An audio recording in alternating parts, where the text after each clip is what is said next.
Turn up, let's go.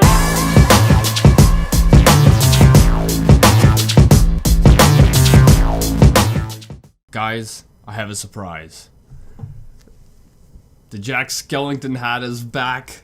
It's back, ladies and gentlemen, because Halloween is this month, and I figured it's about time that I dress up. So this is my Halloween costume. I've worn it for the last, I think, was it last year or the year before? I don't freaking know. I've had it for a little while now, but anyway, today we're gonna be reacting to 5 Nightmarish Asian urban legends by Top 5. So make sure you guys go subscribe to Top 5's if you haven't already. Anyway, with that being said, the original link's in the description. I got my spooky hat on. Without any further ado, let's begin.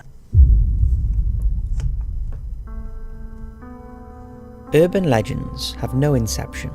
They have no starting date, no origin point, and I'm pretty sure they do, right? I mean, they're based off of something. no clear-cut reason why. They simply have existed as long as the human race has formed narrative through imagination. They are a big part of not only our popular culture, but of the cultures and mythology found all across the world. Asia specifically. Most stories and whatnot are based off of some kind of truth, right? Like, you know, Mothman, although to us that's ridiculous, back when that story came around, people were actually seeing Mothman, or what they thought was Mothman. Who knows what it actually was, but to them it was an actual Mothman, right? So to these people, the things they've seen might sound crazy to us, but to them it's like, oh no, I freaking saw that. Specifically, withholds many interesting stories. Looks beautiful. From generations to generations. Oh, here we go. Kuchisake Onna. Oh my In the late goodness. 1970s, Japanese ghost stories have been dominated with the legend of Kuchisake Onna, translated as the cleft-mouthed woman, or slit-mouthed woman in English. As legend has it, a young woman married to a highly respected samurai warrior would go around her village asking local folks, "Am I pretty?" They would always Oh, I think I've heard this one before, actually. respond with positive affirmation, boosting her confidence and self-esteem to great heights. Yeah, I have heard of this one. One day, her confidence got the best of her when she figured she could get away with an intimate affair with another noble soldier. The woman's husband soon found out, Oh my goodness. I'm gonna have to censor that. That is so disturbing. What the... and as punishment, he took away her beauty by cutting a permanent grin into her face, slitting the mouth from ear to ear. The woman, scared with shame, committed suicide thereafter. Her Oh my ghost goodness. proceeded to haunt Japanese communities for years to come. This is legit disturbing. I'm probably gonna have to censor this because of how graphic it is. What the frick? Like, the lady's mouth was legit. You could see like a slit going up like that. It was all open. Oh, it's too early in the morning for this. The true horror spawned when the spirit of the slit-mouthed woman was reportedly ravaging unsuspecting victims. According to a few testimonies, a woman with a surgical mask was seen approaching people, asking, "Am I beautiful?" If the person responded with no, Kuchisake Onna would kill them with a pair of scissors or other sharp object. What other sharp object would she be carrying, like a sword or something? If so, why not just use that instead of the scissors? If the person responded with yes, the slit-mouthed woman would remove her mask, displaying her grotesque smile, and ask, "What about now?" Again, answering no will get one killed, and answering yes will win you a lacerated smile across your face, Congratulations, you won! just like hers. Some reports found that answering with vague responses, such as so-so, or asking about your own beauty will distract the spirit, allowing time for escape. Some folks who tell the tale suggest using fruits and candles to toss at the woman for Oh, that's funny. That's funny. Some of the tales recommend you throw stuff at her. Yeah, just freaking throw fruits and vegetables. You know how we did back in the day where, you know, you'd go to the town center and you'd throw tomatoes and lettuce at the person locked up. further distraction. Despite having the status of urban legend, the story of Kuchisake Onna does hold some weight. In 1979, the rumours and sightings of the spirit came out of Nagasaki Prefecture. You see, this is what I'm talking about. Normally, a lot of these myths and urban legends are based off of something true, right? The capital of Nagasaki, and one of the most damaged areas in the United States' 1945 atomic bomb droppings. In October of 2007, a coroner found preserved records from the late 70s detailing a woman who was known for chasing children around town. You what? Before being hit by a car and dying from her wounds. That's It just creepy. so happens that her mouth was ripped from ear to ear as well. Was she the real slit-mouthed woman? Regardless, Yeah, that's what it sounds like. That's crazy. She was chasing little kids around. her folklore still keeps anxious minds up at night in Japan. The Monkey Man. Oh my goodness, this is the oldest, most, like, oh, this thing's been debunked, like, a bunch of times. Come on now. Come on now. Also, isn't this Bigfoot? What do you mean the Monkey Man? Is Bigfoot not politically correct or something? Almost every country and community across the globe have taken credit for a Bigfoot-type creature That's true, and I don't know why. or urban legend. But East Delhi in India has its own mass myth of a beast, much smaller than a Sasquatch, although just as frightening. Smaller. Kalabanda. Kalabanda, Cowabunga? translated to English as the Monkey Man, is said to be about 4 feet tall, covered in a thick coat of black fur. It's just a monkey. It's just a monkey. What do you mean the Monkey Man? That's just a freaking monkey. Sometimes wearing a metal helmet with metal It's a monkey from Planet of the Apes. Big deal. claw attachments. Creepiest of all, the creature is said to have glowing red eyes that pierce even the darkest of nights, foretelling doom to those who walk in its path. A few eyewitness reports claim that the Monkey Man is actually of greater height, measuring at 8 feet tall, 8 feet tall. That's like the same height as Sasquatch or whatever, right? with a vulpine snout, bulging muscles, and the ability to leap across building tops. While these cases are much more scattered and inconsistent with the main sightings, it leaves one to theorize if maybe the Kalabanda has the ability to be both, either a smaller, spooky stalker creature or an agile, athletic beast. This is a weird myth. This is a very weird myth. And it is weird how, like, every culture has its own Bigfoot or Sasquatch or whatever, right? And I don't know why, but I know a lot of them do. And it's weird. After the major outpouring of testimonies flooded throughout East Delhi in May of 2001, law enforcement came together to figure out the true case of such sightings. Several academic and psychological experts theorized that the sightings were nothing more than fabricated stories born out of mass hysteria. This led to unparalleled fear and anxiety. See, it could be that. It could be mass hysteria. Or it could be, like, a legit wild animal. Like a wild monkey or something like that going around. And if you see something like that in the distance at night, you're gonna think it's, you know, the Monkey Man or whatever. Amongst residents that spawned deadly circumstances, such as people jumping from rooftops and falling down stairwells during panic attacks. Oh my. These people claim it was due to seeing the eyes or figure of the Monkey Man chasing after them, but no physical evidence was ever recovered. Sound like they are just seeing things if you ask me. However, at one point, That's flabbergasted crazy. Indian police turned to local artists to sketch possible profiles of the Kalabanda, to at least explain such a mysterious This is the sketch that was drawn. Oh, we're gonna get him now, boys. We're gonna get him now. physical appearance of a terrifying creature. The sweet I don't know how I feel about that one. I don't know how I feel about that one. That one's funny and silly. But at the same time, I mean, you know, as most myths and whatnot are based around some kind of truth, I assume there was like a wild animal, like a wild monkey or something going around, people just seeing it, and that's how it kind of started. That's what I think it's most likely, but you never know. Man, this hat, it's like crushing my head. It feels really tight. Sweet Maiden of Ancol Bridge. The Ancol Bridge in North Jakarta, Indonesia, is a wooden bridge found in a theme park. During the late 1950s, historical and cultural researcher Ridwan Saudi discovered a once sustained bridge to be the location of a horrific murder cover-up, and fodder for one of Southeast Asia's creepiest urban legends. Wait, this bridge or a different bridge?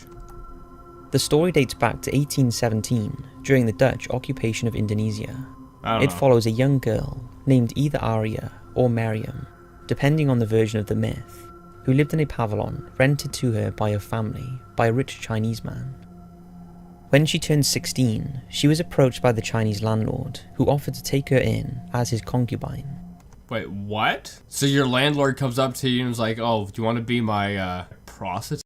What? What kind of job proposition is that? Okay. Completely unflattered by the request, and knowing her place at the home was no longer beneficial, Arya quickly turned down the offer and ran away. Oh. In the days after abandoning all that she knew, she drifted through unknown villages and mysterious lands. During her journey, another Chinese folksman, named Putin, stopped her to admire her beauty and make intimate advances. Again she refused the man's remarks and left him rejected. Okay, so I get it's part of the story, but how do people know that that's what happened to her, right? I can understand the first part where the landlord might ask something like that because she might tell someone, but then when she's no longer there, she's just like a vagrant person just going around. How are you supposed to know what happened to them, right? Angered and ashamed, Putin sent his band of thugs after her to capture her and bring her back to his estate. In the thugs' kidnapping attempt at the Dempet Dam near Lake Sunter, she put up quite a fight herself, lighting the fuse of her combatants, who eventually killed her in the heat of the battle. Worried they would be caught and imprisoned, the thugs took her body and dumped her in a paddy field in the Anshul area, a place known for its brackish waters, mangrove forests, and swamps that necessitate bridges, hence the Anshul Bridge. See, that sounds believable, because this kind of crap happens, right? Where someone, you know, another person on accident and they don't want to get caught, so they go throw the body in a lake or something. Like, this kind of crap happens, so it's quite possible to believe that this happened. The tragedy of the girl then sparked the decades-long legend of a ghost or spirit that haunts the modern Anshul Bridge. Eyewitness testimonies claim that the apparition of a beautiful maiden girl appears on the bridge to frighten unsuspecting drivers. What do you mean drivers? Look at this bridge. You can't drive on this. Do you mean unsuspecting guests, or do you actually mean drivers? Are people driving on this freaking thing? That does not sound safe. Her spirit is said to be the cause of multiple car crashes near Anshul, specifically targeting young male drivers and those with a sinful background. Many media reports and fake photographs have caused the urban legend to be nothing more than a hoax or a creepy bedtime story for Indonesian children. But the horrifying history of Southeast Asia's occupation and likelihood of such a tragedy happening definitely makes you wonder if the sweet maiden truly is returning to enact her revenge. That's what I'm saying. It's easy to believe that something like that's possible. Because, you know, that kind of crap happens all the friggin' time. Definitely back then. But even to this day, you know, people get game ended, then, like, thrown in lakes and stuff. And if that stuff happens now, I mean, it could happen back then. And even back then when it was less lawful as it is now, it would probably happen even more. So I don't doubt that for a second. Legend of the Brosno Dragon. Isn't this a Loch Ness Monster? This is like the classic photo of the Loch Ness Monster. Why are you using it for this other thing? Almost everyone has heard of the tales and terror of the Loch Ness Monster. Yeah. But most are unaware of the mythological creature supposedly resting underneath the chilly waters of Lake Brosno, located in the Andropol district of the Tver region in Russia. The monster, known to Russian locals, Oh, that's cool. lurks beneath the lake, but is known to rise to the surface, displaying a long, thin tail and a remarkable head in the shape of a dragon. That's actually awesome. That's an awesome drawing. That's a good background for your computer. Which is why it's widely considered to be the Brosno dragon. The legend dates back to the 13th century, during the early years of the Mongolian Empire, when a fierce Tatar-Mongol army set up camp near the lake whilst on a journey to Novgorod. The faction's leader encouraged his soldiers to take their horses down to the lake's shore to rehydrate. However, when the horses approached the water, a cacophonous screech echoed from the lake, and an enormous A cough and a screech? beast emerged from within, devouring the unlucky horses and some of the soldiers who attempted to fight off such a creature. The incident scared off the leader, and his army and the warriors, Chicken! Chicken! thus actually saving the city of Novgorod from Mongolian capture. In the centuries since, legend always tells of unsuspecting fishermen disappearing off the waters of Lake Brosno, assumedly to the dragon. I love stories like this because it's freaking creepy. There's, you know, monsters in the water. And who knows, maybe it was true. Maybe it was true because, you know, if you think of it, alligators and crocodiles, they're dragons, basically, right? They're basically exactly like dragons. So if that thing can survive, something like an actual friggin' dragon, or something like a dinosaur, something a lot more, fierce, has a higher chance of surviving than a friggin' crocodile, right? So, I mean, friggin' this could be possible, easily possible, but there's no way it's alive today. Chronicles about the lake also speak of mirages and hallucinations of a sand mountain that appears as an island in the middle of the water. Nearby villagers, thinking the island to be real, bring their treasure out in the middle of the lake to hide their secrets, only to Wait, what? You bring your treasure out to an island in the middle of a lake? How often does this happen? Because if everyone's going to this island to bury their treasure, it's not like it's a good place to bury your treasure when everyone else is freaking going there to bury it. You go there and you're like, oh wait, someone already freaking buried their treasure here. to find themselves stranded at the mouth of the Brosno dragon, swallowing them and their possessions whole. In modern times, the dragon is said to skim the surface of the water during the evening hours, blending in with the twilight skies and camouflaging from human onlookers. One urban legend proclaims the dragon took down a German spy plane during World War II. What? And others frequently How did it take down a spy plane? Spy planes are in the air, not in the freaking water or on land. blame the beast for local missing person cases and upturned fish boats. Sadly, no physical or concrete evidence has ever been uprooted in support of the dragon's existence. Many theorize that the dragon head, seen underneath the water, is actually a school of smelt shoals, a school of fish that swim in formation that That's possible too. could be mistaken as a reptile's head. Another popular explanation is unexplored submarine volcanoes ejecting miniature explosions to the surface, I honestly don't think a volcano would make me think that there is a dragon about to eat me. creating the effect of a massive object rising out of the lake. Because the multiple levels of Lake Brosno's bottom have yet to be explored, limnic eruptions and gas How deep is this lake? Because from the sound of it, it sounds like it's only like, you know, it doesn't sound like it's that deep. But then again, I guess if it were to have a dragon or something inside of it, it would have to be pretty deep. fissures cannot be ruled out. Anyway, I hope you guys like this video. I think this is pretty awesome. And that last one there with that, was it the dragon in Lake Brosno or whatever? I think that's awesome, and I think that's cool.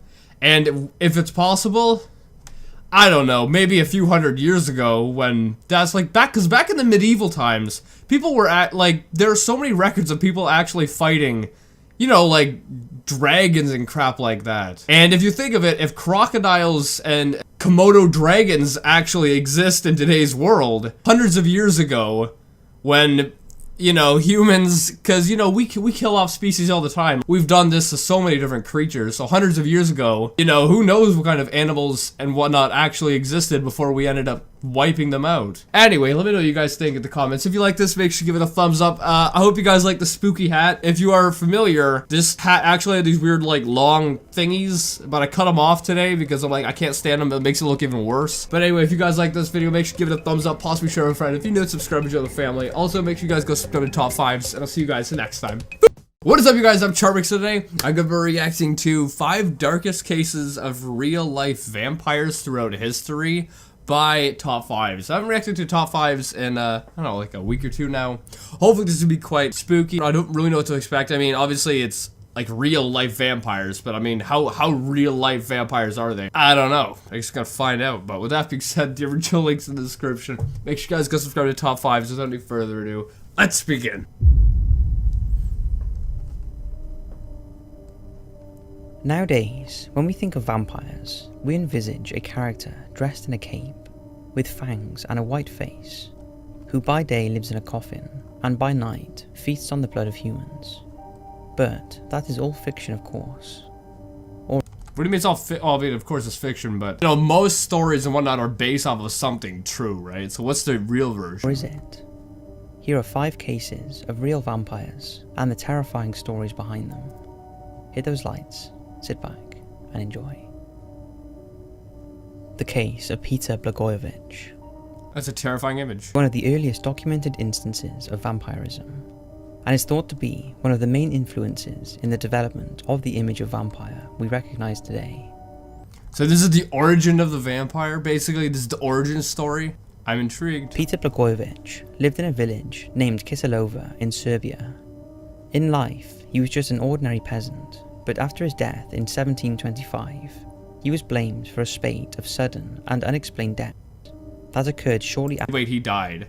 And then other people died and they're blaming the dead man for it?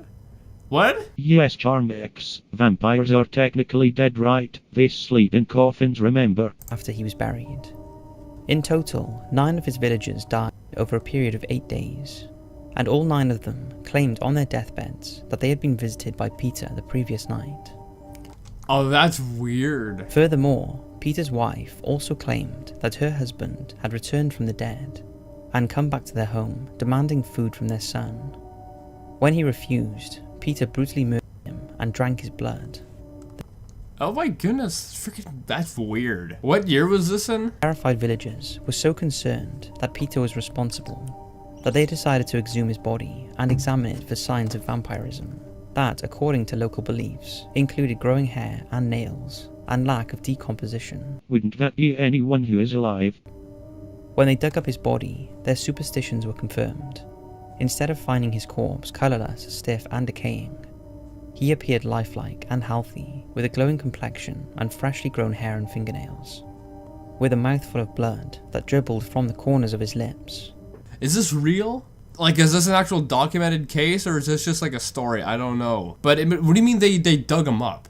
If they dug him up, that means he was still like 6 feet underground. If he's 6 feet underground, how's he getting out? Like, that makes no sense. I have so many questions. And when it comes to nails growing, I heard that it's kind of like a myth when you die that your nails grow, but basically your skin starts shrinking inwards, and if that makes it look like your nails grow outwards, but it's just that your skin's shrinking.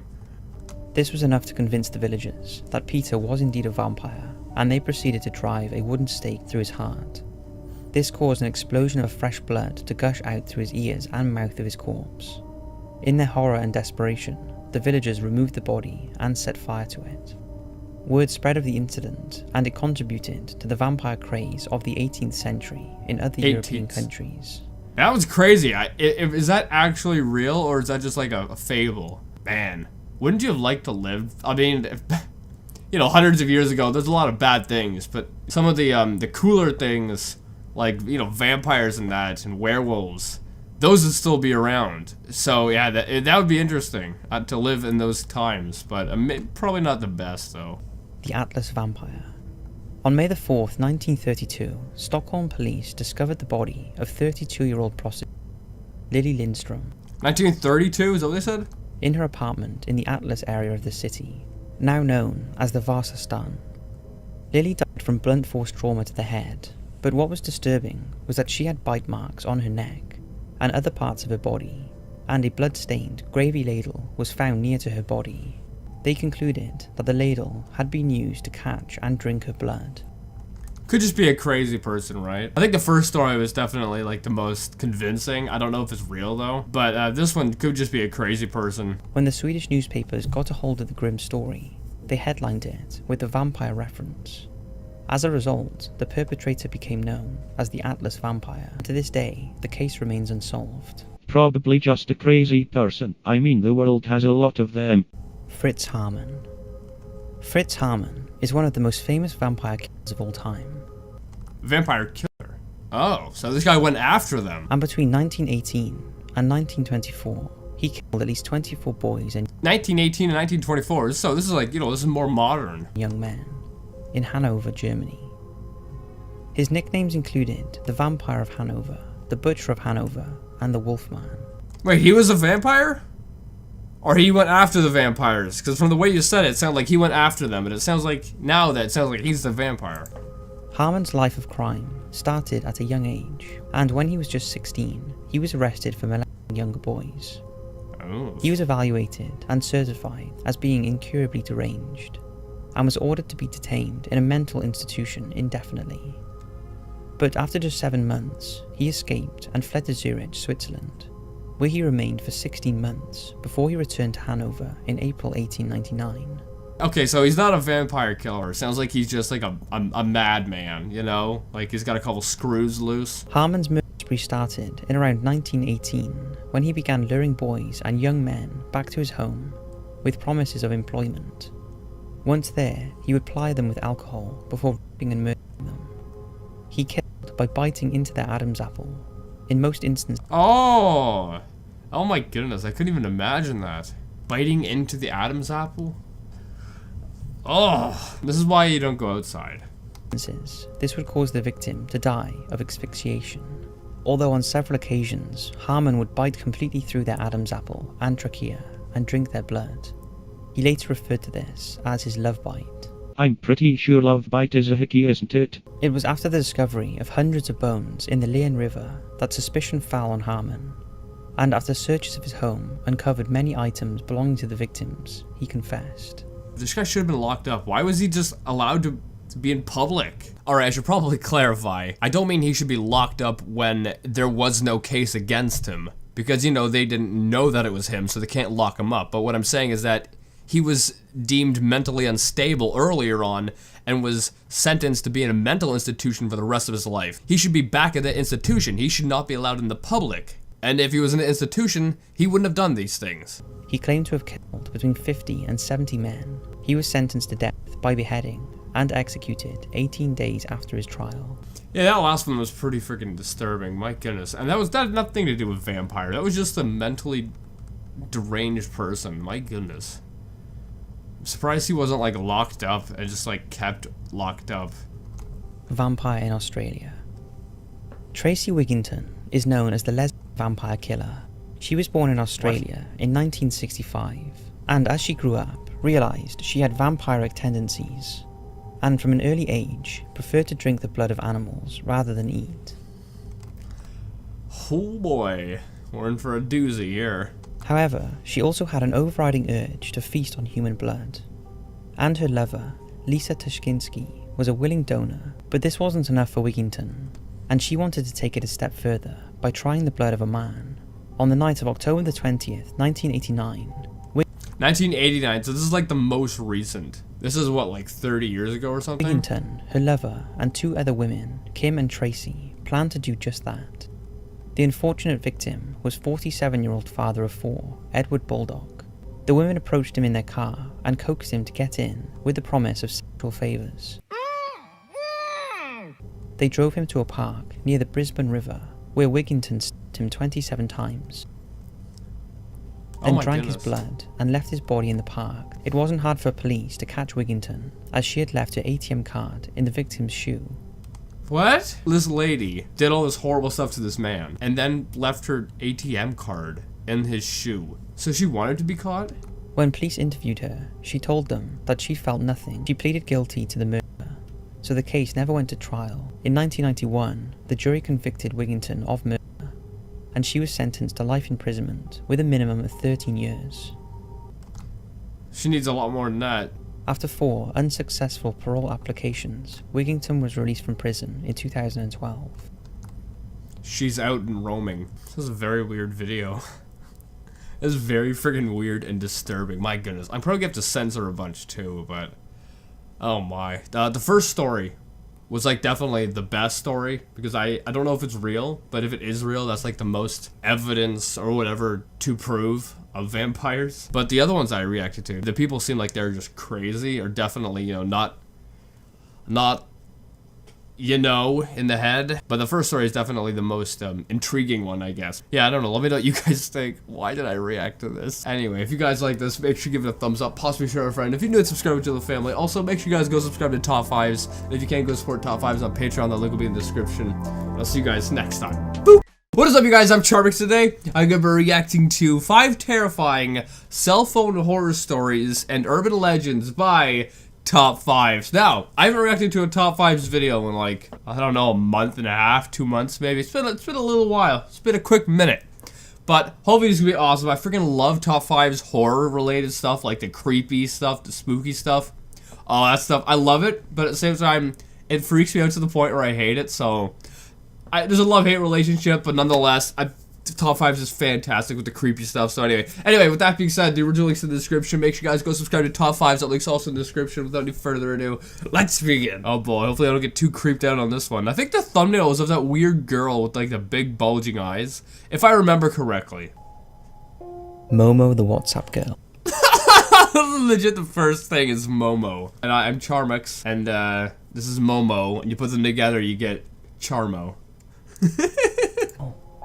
Momo the WhatsApp girl seemed to have originated from a strange sculpture that was Creepy. displayed at the Vanilla Gallery in Japan in 2016.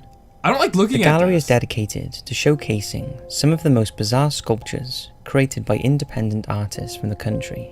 That baby looks like he's 50 years old, about to have a midlife crisis. And this particular one was called Guai Bird, which means monster law in China. It features a grotesque female face with half a body and legs of a bird. I don't like And that. to be honest, is pretty unnerving to look at, especially if you're... No kidding. I don't like looking at it. I just don't alone like at looking night. at it. I really don't. But this is just the beginning of the story. The image appeared on an Instagram account called Nanaku, and people were curious about its origins. Nanaku did state that she was not the artist, and its true creator was a Japanese special effects company called Link Factory. The image created a bit Well, they're freaking good, that's for sure. of a stir, and started to appear on other Instagram accounts. Shortly after Momo's appearance online, a series of phone numbers were posted on Facebook that could be added to WhatsApp as a way of contacting Momo. I don't like this. This is when things started to get creepy.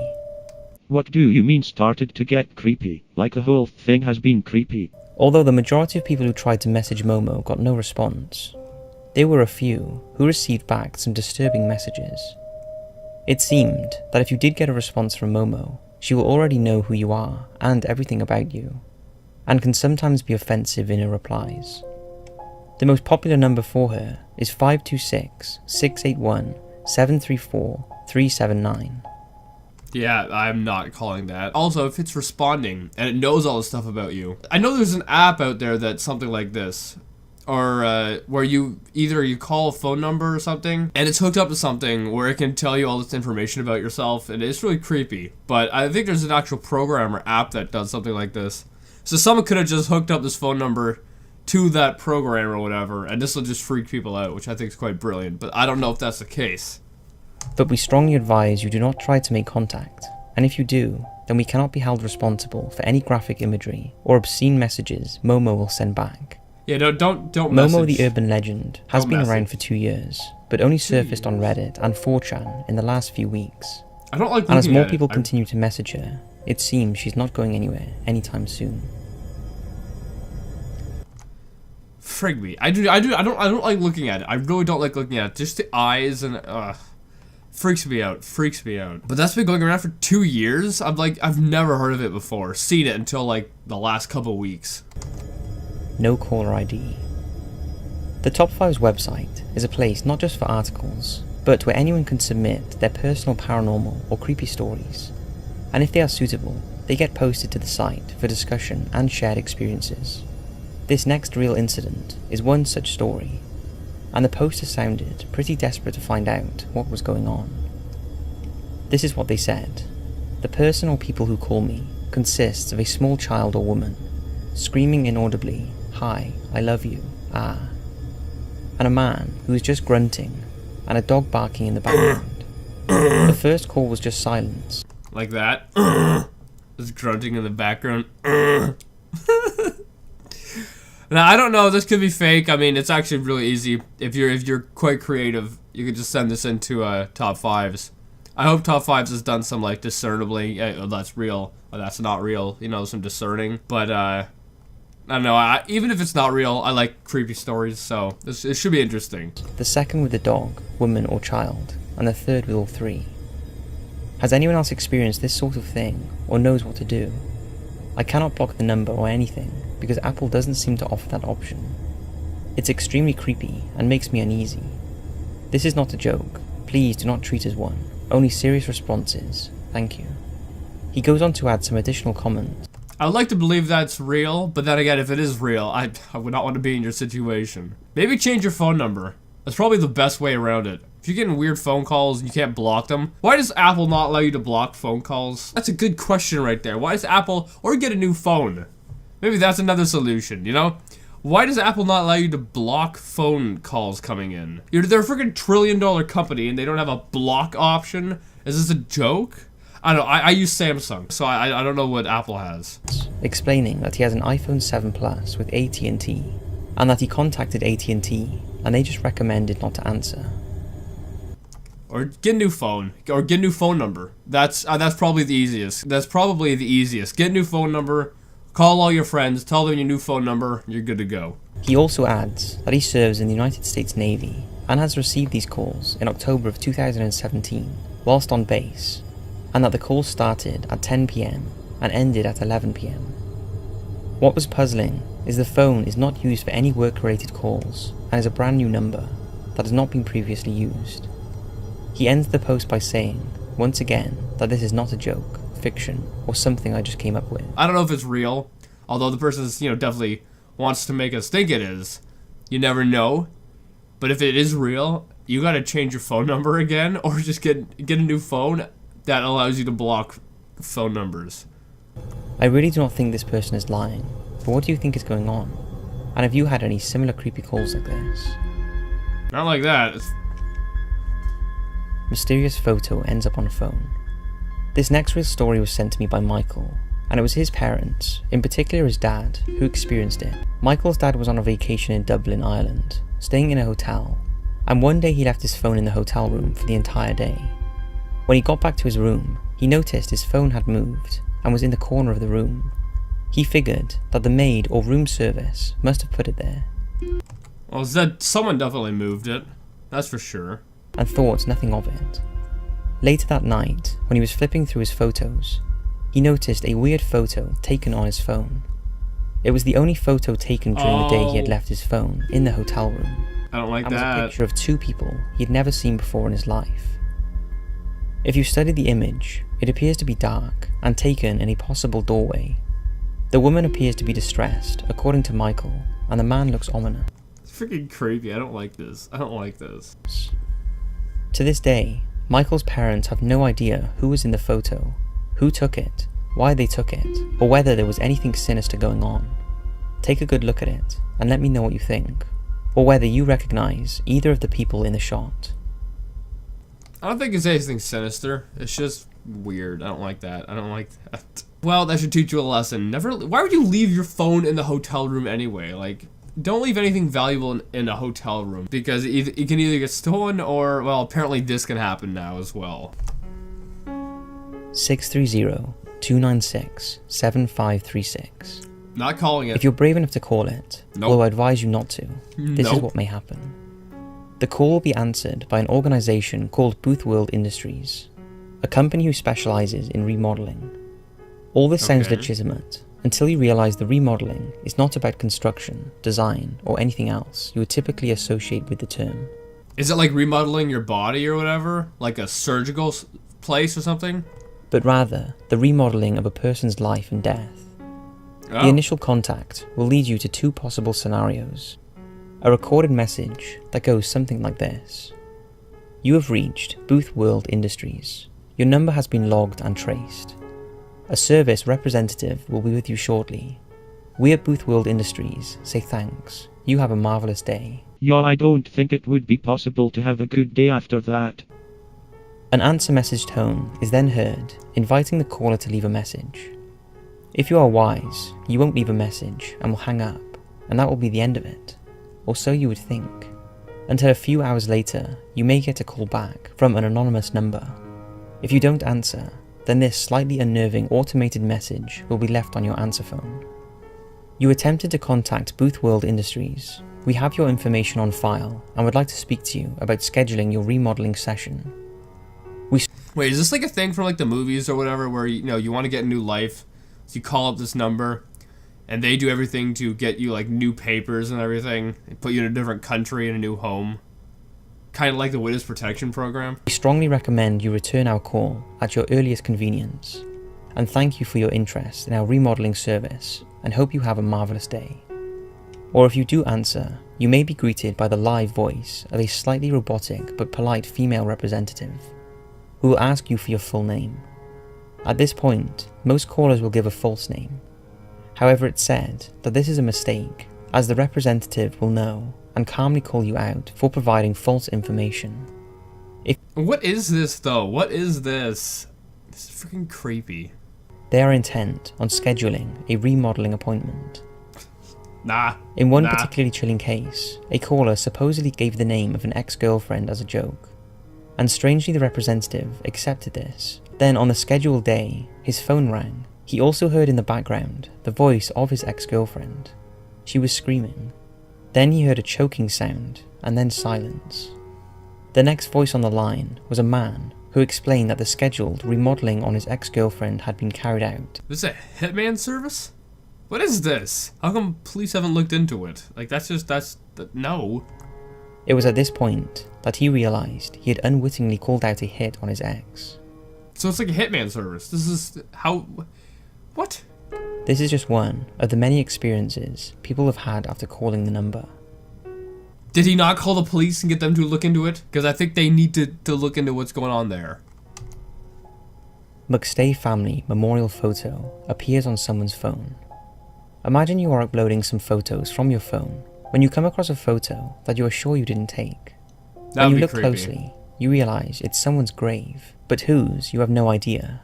You post it to Reddit to try and get some answers, and discover that it is in fact the memorial of a murder victim. Well, that is exactly what happened in our next real story. 4 years ago? Look at this, 4 years ago, wow. Reddit user SouthernGirl9221 posted this on the No Sleep forum a few years ago. A creepy picture showed up on my phone that I did not take, though it says I did. WTF is this? She explained that her phone is attached to her at all times, and it was not possible that anyone else could have used it to take the photo. That might be true, where no one else could take it. But if you have an application that, I don't know, you don't know the intent behind the creator, like on your phone or whatever, the app could put that file into your images. So if there's an app that you have that isn't like the most trustworthy, or maybe a little bit sketchy, or something like that, they could, you know, doing an update, just implement that photo into your images. She also questioned what the white, misty fog was on the far right of the shot. As usual, the detectives of Reddit went into overdrive and unearthed some pretty disturbing things. It was then realized the cross was very similar to the McStay family memorial site. A tragic case of a family found murdered in the desert near Victorville, California on November the 13th, 2013. On November the 7th, 2014, police announced that... Yeah, I think I remember hearing about this. It's a long time ago, 2013. Wow. They had arrested Charles Merritt, Joseph McStay's business partner, and intended to charge him with the murders. The trial is currently in progress. What, still? 5 years later? If you compare the McStay memorial site with the photo... that does look like it. That looks so much like it. Oh my goodness. So wait, what is this? That balloon? That actually looks like the one, like a thing in the photo. Compare the McStay memorial site with the photo found on the phone. See, look at this. That looks like a balloon. That is crazy. Definitely the same place. It looks like the same balloon too. The question is, how did it get there? The memorial site is in California. Is that a balloon? What is that? That's freaking crazy. SG lives in Arkansas and hasn't visited California for many months. Some speculated the photo had been taken accidentally, probably capturing a feature in a magazine or newspaper about the McStay case, but SG disregarded this after she searched through the magazines she had in her house and could find no mention of the family. To date, there is still no explanation.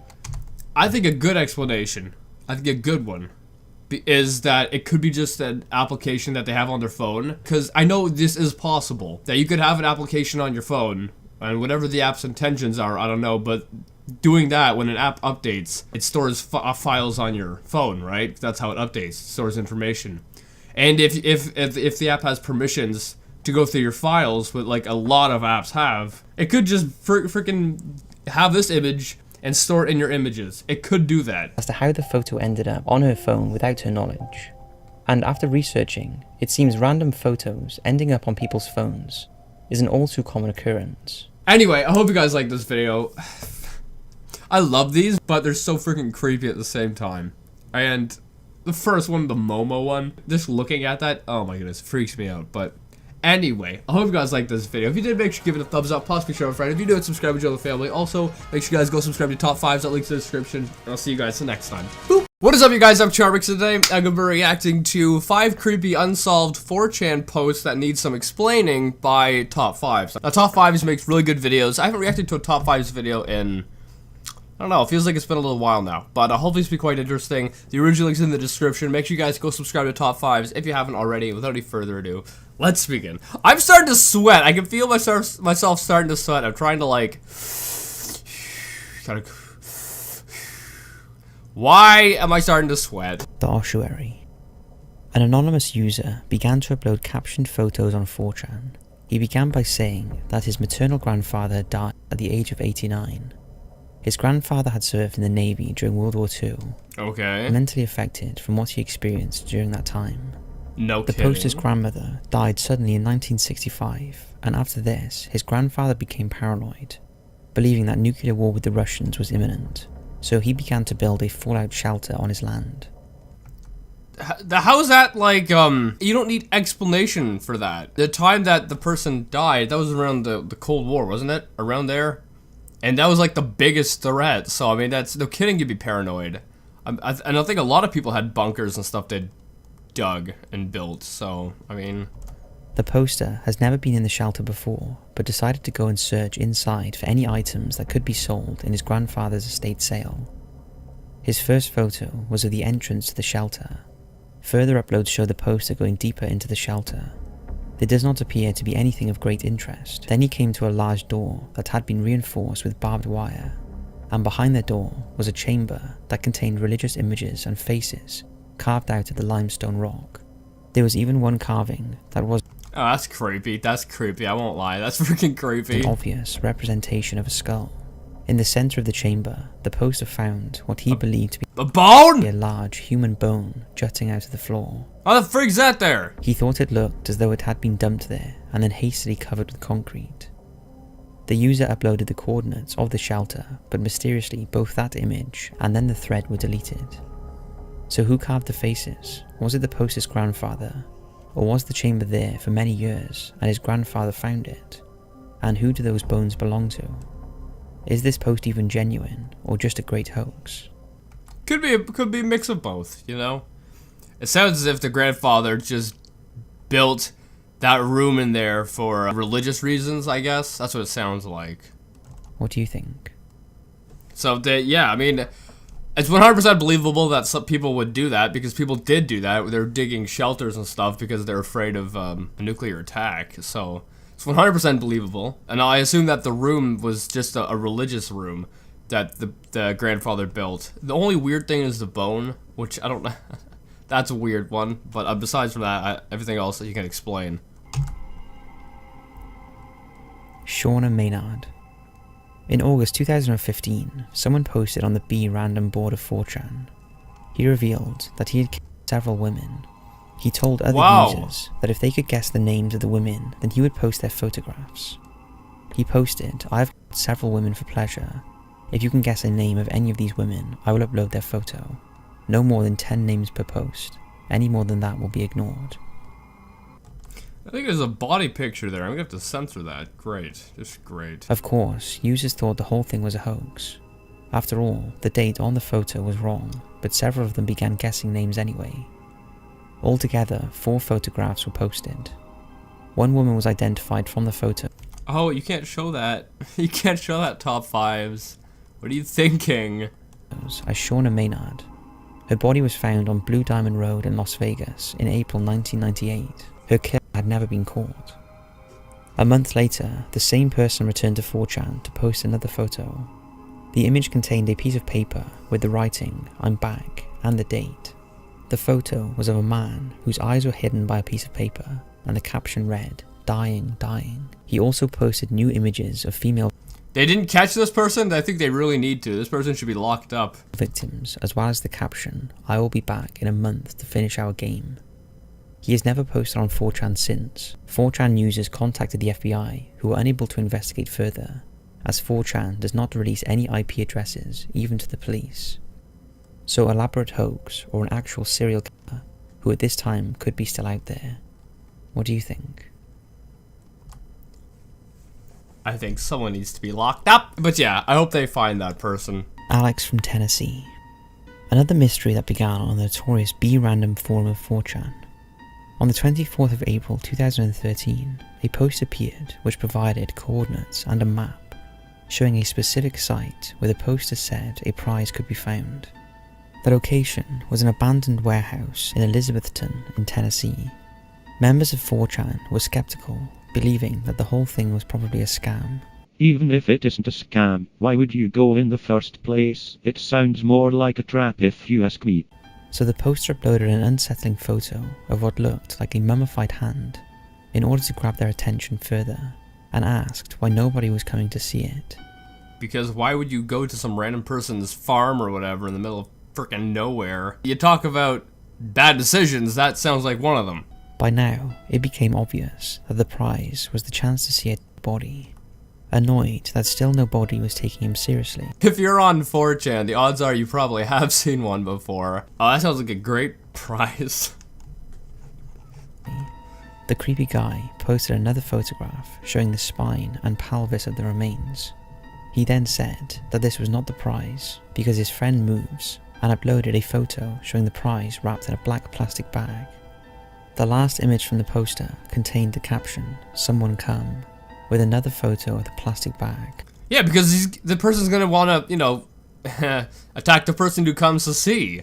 But this time, a hand was seen holding what looked like a post-it note. It was 5 days later when a new poster appeared and declared that he was going to go and find the prize.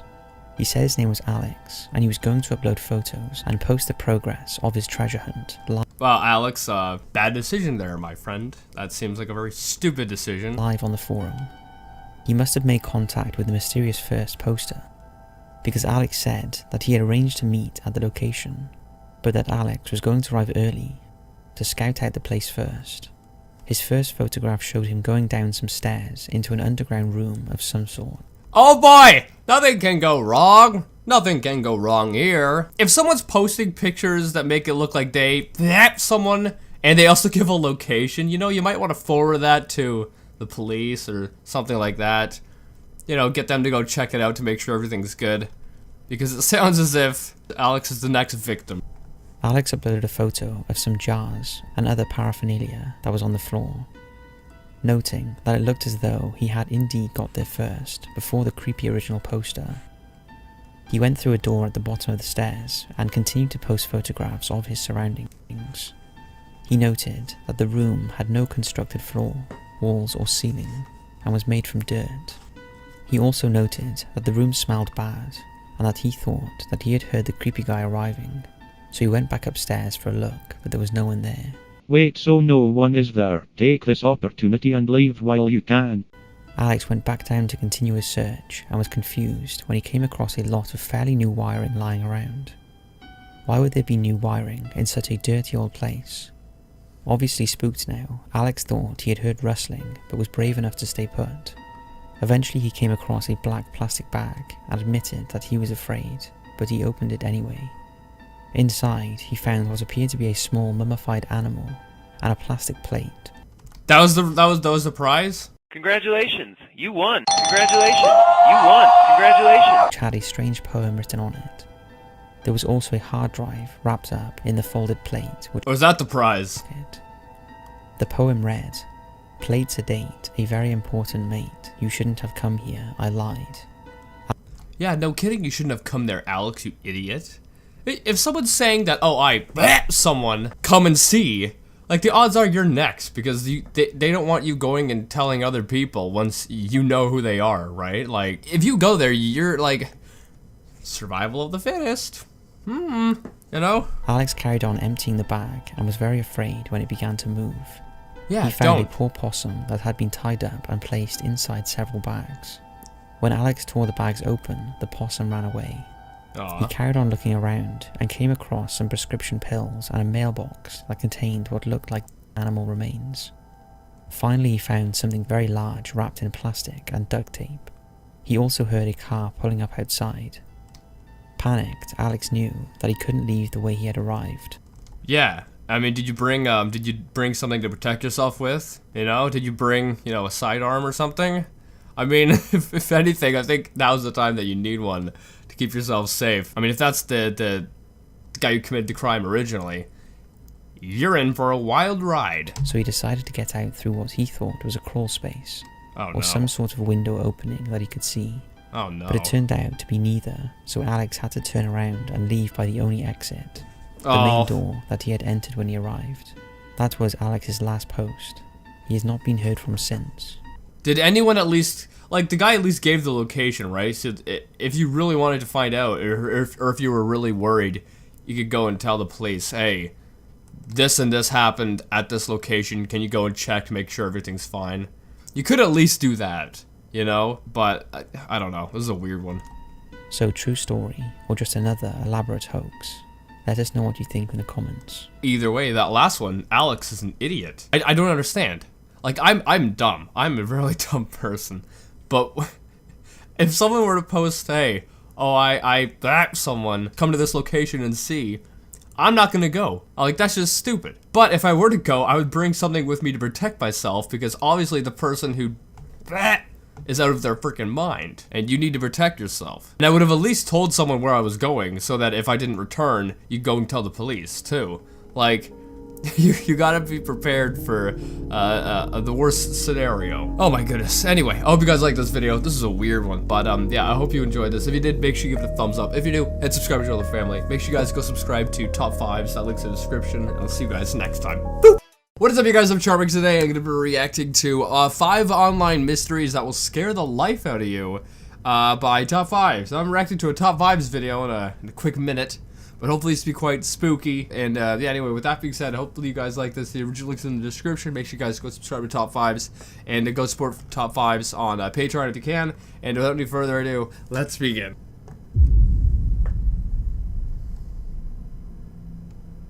We like nothing more than a mystery. And one of our favourite kind of mysteries are the ones that originate online, where something seemingly innocuous explodes into a full-blown conspiracy that sends people down a never-ending internet rabbit hole. Well, here we'll be looking at 5 online creepy mysteries that spawned endless theories and explanations, but offered no real answers. Oh, so they haven't been solved? Don't forget that for just $2 per month, you can support us on Patreon. Who is 9 Mother 9 Horse 9 Eyes 9, and what was he trying to tell us? On April 21st, 2016, a Reddit user called 9 Mother 9 Horse 9 Eyes 9 posted a disjointed snippet of text in a comment on a post titled "The cover of George Orwell's 1984 becomes less censored with wear." The seemingly random comment started a phenomena that sent Redditors down a cryptic, often disturbing rabbit hole. Now, most of you I have never heard of have this. probably heard of Project MKUltra, the CIA's mind control program, in which human subjects were used to identify and develop drugs to be used in interrogations to weaken the individual thinking and force confessions out of them. The program has for many years been the subject of conspiracy theories about what really went on. So the claim in this Reddit post about restraint bed portals and flesh interfaces, things that hadn't You should have read the Reddit post, because I didn't read it. been mentioned before, piqued people's interest. Over the next few months, the user scattered similar posts all across Reddit, submitting them randomly to threads where they were only vaguely related to the original subject. He posted on subjects such as Vietnam, Elizabeth Bathory, the Treblinka concentration camp, humpback whales, the Manson Humpback whales? Okay. family, and LSD. But his main focus seemed to be on the flesh interfaces being built somehow by shadowy programs. Flesh interface, say what now? Sounds like an adult toy if you ask me. Reddit sleuths started to piece together the macabre accounts, and the phenomena developed into a mini-sensation, and gradually an intriguing science fiction horror story was beginning to emerge.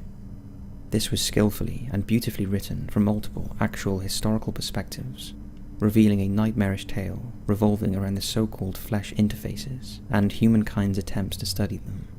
The plot featured terrifying space portals. Wait, so a guy's writing just a book? He was writing a book or a story or a short story and then just scattering it across Reddit? How's that a mystery? Nazis, LSD experiments gone wrong, conspiracy theories, and an omnipresent entity called Mother. The story spanned from a World War II concentration camp in the 1930s to a future Atlanta in 2030, the series became known as the Interface series. Such was the interest this user caused that cult fandom hastily built a wiki page to study and catalogue the mysterious tale, creating a timeline of known events on a subreddit that was created with its own dedicated discussion thread where enthusiasts even developed an audiobook. In the sub, moderator Gabby Cat claimed to have worked with MHE on ideas and edits, and is the main mod and MHE spokeswoman and point of contact on the subject. However, fans were desperate to know how the enigmatic 9 Mother 9 Horse 9 Eyes 9 was, and soon the writer started to reveal more about himself. In a now deleted post, he described himself as a 30-something American male who was an alcoholic with a history of substance abuse. The revelation Okay. So the whole mystery here is just who is this person? prompted both Vice and Gizmodo to speculate that Reddit user Anatapai, a prolific conspiracy theorist and moderator of the Shrug Life Syndicate, a subreddit of similar themes including psychedelics, psychosis, and synchronicity, is in fact the writer of the story. Sounds like it. But this has not been proven. Eventually, some became skeptical that they were being given the runaround and the whole thing was an elaborate marketing stunt. They even linked it to the Netflix series Stranger Things that was about to debut around the time the Interface series appeared, and they were quick to point out some of the similarities with the plot, and many still believe that MHE was or still is a writer for Stranger Things. I don't think that's the case. Neither do I, just because if it were marketing it would be a waste of time because only a few people have ever heard of this. Marketing would be much bigger. However, the key to the Interface series seemed to be the Flash interface. Readers were confused about exactly what it meant, and MHE responded to that question.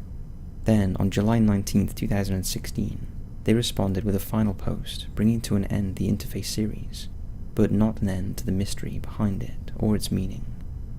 We do not know what to make of it all, but if this user is watching this, we'd love to hear from them to put an end to the speculation. So it's just a mystery about someone who's writing sci-fi stories? That's not much of a mystery, man. And rabbit hole that this dug, and find out the true meaning behind the Interface series. It could just be a story, it doesn't have to be a meaning. This one we have covered before, but since then, there has been an anonymous update, as well as many more unanswered questions, so we thought we would revisit it with our latest thoughts.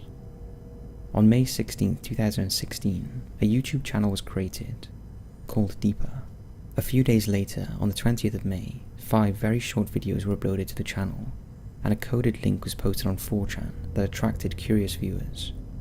The titles were cryptic, and when translated into Latin, spelled sectu sunt, meaning followed by.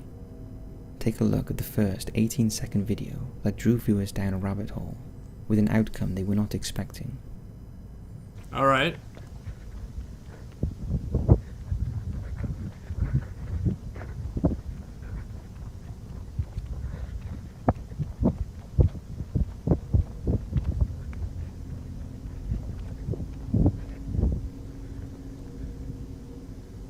The next 4 videos posted on the same day were equally perplexing.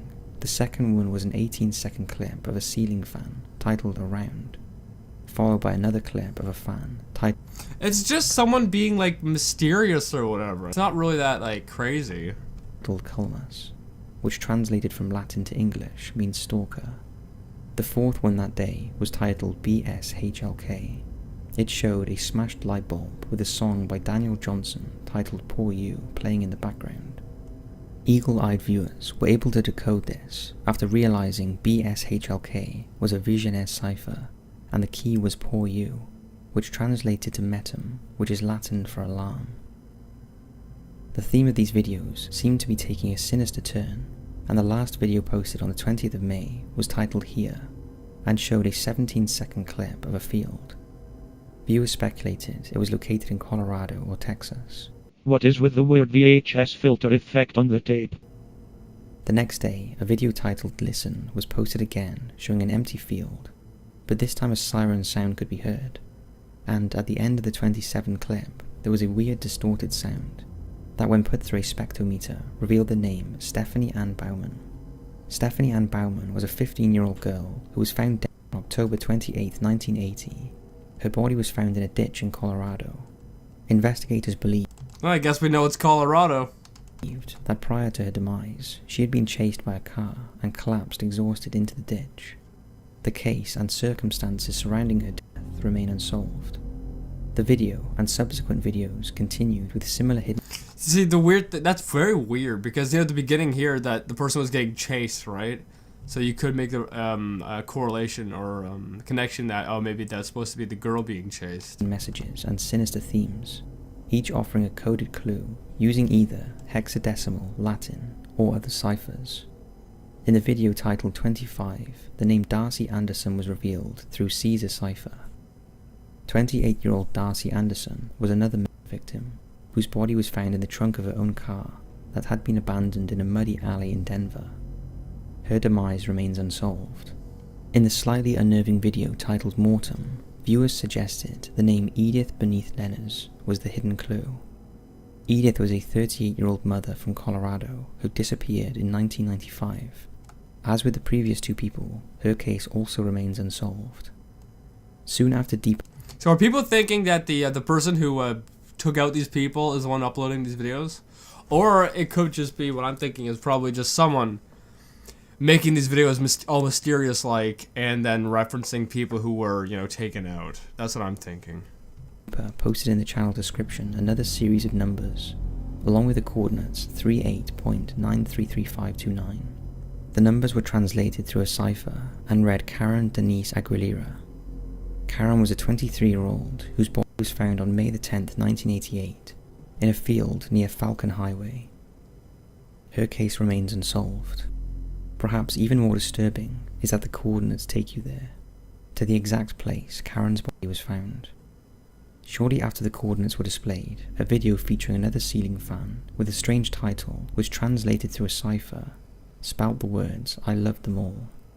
After this video, I love them all? Oh, that's very mysterious. See, this is a mystery.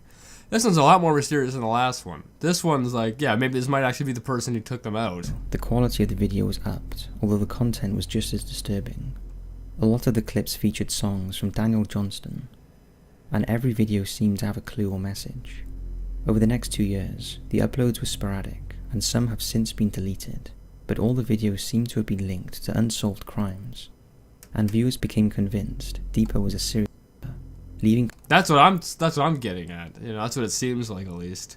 It's either that or is maybe a fan of one, or maybe someone just trying to get internet fame by being cryptic and mysterious. about his victims.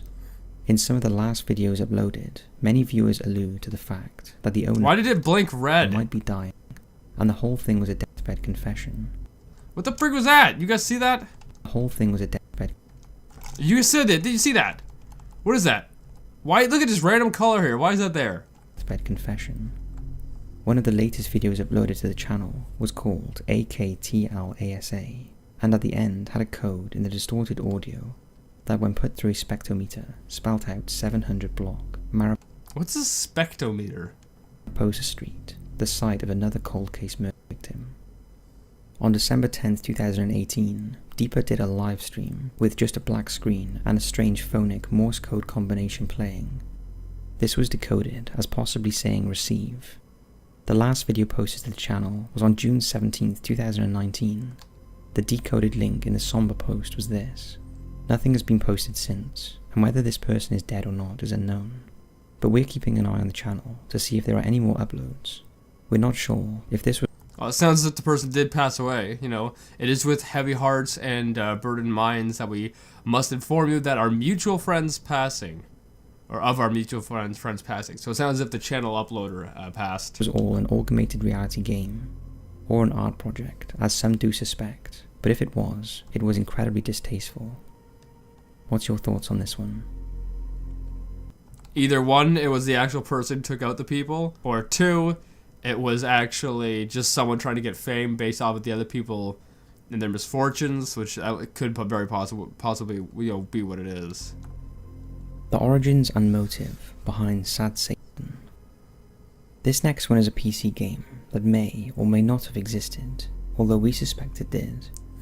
The game called Sad Satan is a PC game built with Terra Engine. It was first reviewed on the YouTube channel Obscure Horror Corner on June 25th, 2015. Following the reviews, the channel's video of the game went viral. The channel's owner went on to give an interview with gaming website Kotuka, where he claimed to have Kotuka? Do you mean Kotaku? Because that's an A, not a... Oh. downloaded the game from a Tor hidden service after receiving a tip from an anonymous subscriber. The subscriber, in turn, claimed to have found the link via a deep web internet forum from a user known as ZK. Initially, some followers were dubious of the game, fearing it may contain gore or CP, as both are common on deep web games. However, the owner of Obscure Horror Corner assured viewers that in his playthroughs, the game had not contained any such material.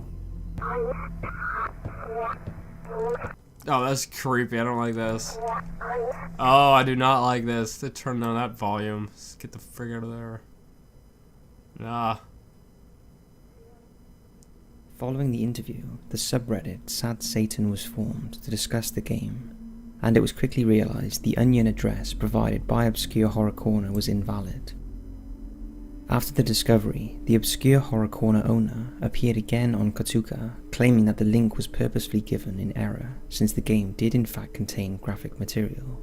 The revelation prompted Kotoku to apologize for not checking the details of the game's authenticity and content. However, around the same time, a new version of the game was posted to 4chan by someone claiming to be ZK, declaring that Obscure Horror Corner had not been showing their viewers the true Sad Satan. Maybe they don't need to know what it is. Members of the 4chan community downloaded this new version and attempted to play I can tell you I would not download it. but soon started complaining that it was causing their computers to malfunction, This is a virus? and users who did manage to play the game, they dubbed the clone said it made them feel nauseous and unwell, and they confirmed it did contain disgusting images.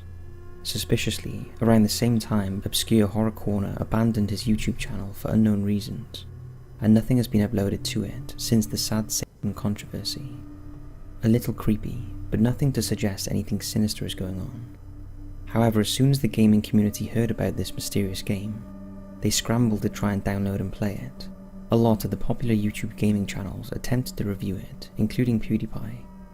But what they Oh, did PewDiePie actually... Oh, side note, PewDiePie is actually coming back, I think today or tomorrow. He's been gone for like a month and a bit now. But anyway, yeah, I don't know PewDiePie tried to play it. discovered in the real game was disturbing. As they progressed through the monochromatic corridors with the weird background number station music blaring, it soon became apparent that this was one sick game. Nah, I don't like it, don't like it, don't like it. I don't like it. I believe you. I don't like it. Along the corridors were disturbing images and horrific photos from crime scenes. One was of serial killer Richard Cottingham's victim. Why would someone build this? Disgusting images flashed up, including one of a soldier's face mutilated by a bullet, and other disturbing things that we cannot mention. Also scattered throughout the game were photos of hideous child predators, and a flash image of JFK riding in the car just prior to his assassination. It appears the game is alluding to the horrors of child abuse and the possibility of people in power knowing but doing nothing about it. Well, I mean, yeah, we kind of got that with the whole EPSTEINE. Is that how you spell his name? we kind of know that people in power are definitely hiding stuff based on that situation. But still, why would someone make this game? Like, as someone, I've been building a game myself, and, I can tell you that it takes a lot of work, and I don't know why you'd put this much effort into making this, and then just having it on the deep web where no one else can really play it, or it's very hard to find. It's also speculated that Sad Satan is linked to the YouTube upload called Sad Satan. This is equally weird, and seems to hint at murders and child abuse, committed by people in masks. Although we think that one is a whole nother story, best saved for another video. There has been speculation that the game was in fact created by the owner of the channel, Obscure Horror Corner, to gain subscribers, and that the That's possible. That's very possible. It's a smart tactic too. I won't lie, it's a smart tactic. But then again, he did abandon his channel, so I don't know, maybe it didn't work that well. deep web story was a complete fabrication, and others claim that ZK and the owner of Obscure Horror Corner are the same person. Although this is not something we necessarily believe, and we think Obscure Horror Corner stumbled upon the tame version of the game before realizing its true content. He then sought to distance himself from it by abandoning his channel. That doesn't make sense. That doesn't make sense at all. I'll just make an apology video saying, hey, I didn't know what I was getting into, don't download the game, and move on with my YouTube channel. I wouldn't just abandon the channel. That doesn't make any sense. Without the images, there would be no controversy. It's a pretty weak game. It's the mystery behind it that intrigued people, although we think they got more than they bargained for. If any of you are interested, Obscure Horror Corner is still an active YouTube channel. Wait, I thought you said they abandoned the channel. Although, like we said, nothing has been uploaded since the Sad Satan controversy. As for the real game... So they're not an active YouTube channel then? What are you talking about? Sad Satan seems to... Oh, the channel's active, but the uploader's not making videos. ...straddle the line between myth and reality. And despite there being clips out there showing gameplay, no one is really sure whether it did or does actually exist as a genuine game. However, if it is a real game, then we highly recommend you do not search for it, let alone play it. And if you've already downloaded it... Yeah, I wouldn't download that. Are you kidding me? There's probably viruses. I would not trust it at all. Considering the disturbing images in the game, it could lead to you getting questioned by the authorities.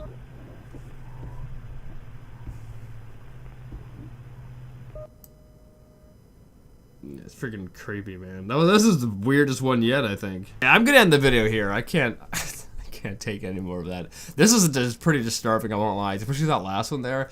That was disturbing. But yeah, I hope you guys like this. I know I didn't react to all 5 of them, but I can't do any more of this right now. It's too unnerving for me. But I hope you guys enjoyed this nonetheless. If you did, make sure you give it a thumbs up if you're new. Hit subscribe to the family, and make sure you guys go subscribe to Top 5s. You can support Top 5s on Patreon. The link's in the description. And yeah, with that being said, I'll see you guys next time. Boop.